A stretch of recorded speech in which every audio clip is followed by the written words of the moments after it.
আমরা এখনকার খবরাখবর জানবো কেমন চলছে সেখানকার প্রস্তুতি। যুক্ত হবেন আমাদের সহকর্মী খোকন কর্মকার।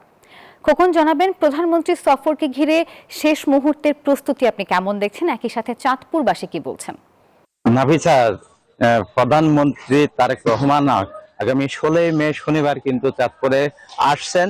সেই আগমনকে কেন্দ্র করে ওনার যে 4টি সভা হবে, সেই 4টি সভায় কিন্তু প্রস্তুতি চলছে। আরে ঈদ লাগছে মনে, খুশির জোয়ার সবখানে।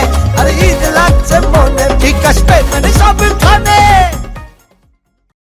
ইতিমধ্যে কেন্দ্রীয় নেতৃবৃন্দ এবং স্থানীয় বিএনপি নেতৃবৃন্দ এবং গোয়েন্দা বিভাগের লোকজন এবং প্রশাসনের লোকজন কিন্তু পরিদর্শন করেছেন এবং সেখানে পরিদর্শন করে এখন প্রস্তুতি চলছে। সেখানকার সভা মঞ্চ, সবাই মঞ্চ এবং প্যান্ডেল তৈরি কাজে ব্যস্ত সময় পার করছেন এবং প্রত্যেকটি জায়গায় কিন্তু জোরসোরে কাজ চলমান রয়েছে।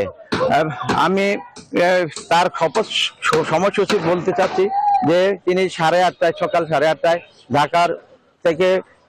ঢাকা থেকে চাঁদপুরের উদ্দেশ্যে রওনা হবেন এবং তিনি সন্ধ্যা 6:30টায় সকল 4টি জায়গায় সকল কাজ শেষ করেই তিনি আবার ঢাকার উদ্দেশ্যে রওনা হবেন। তো এই ছিল চাঁদপুরের প্রধানমন্ত্রী আগমন উপলক্ষে সর্বশেষ। তো আমি ফিরছি স্টুডিওতে নাফিসার কাছে। নাফিসা, খোকন, ধন্যবাদ আপনাকে।